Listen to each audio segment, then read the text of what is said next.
ಇಂಗ್ಲಿಷ್ನಲ್ಲಿ ಹೇಳಿದ್ದನ್ನೇ ಕನ್ನಡದಲ್ಲಿ ಹೇಳ್ತೇನೆ, ಚುಡುಕಾಗಿ ಹೇಳ್ತೇನೆ, ಅಷ್ಟು ಉದ್ದ ಹೇಳೋದಿಲ್ಲ. ಯಾಕಂದ್ರೆ ನನಗೆ ಹಸಿವಾಗ್ತದೆ, ನಿದ್ರೆ ಬರ್ತದೆ.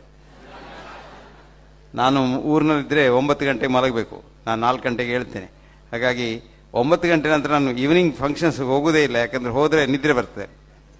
ನಿದ್ರೆಯಲ್ಲಿ ಏನು ಮಾತಾಡ್ತಾರೆ ಗೊತ್ತಾಗೋದಿಲ್ಲ. ನಿಮಗೆಲ್ಲರಿಗೆ ನಾನು ಏನು ಹೇಳೋದಂದ್ರೆ ಬಹಳ ಸುಲಭ. ನಿಮಗೆ ಆರೋಗ್ಯದಲ್ಲಿ ಇರಬೇಕಾ, ಎಲ್ಲರನ್ನು ಪ್ರೀತಿ ಮಾಡಿ.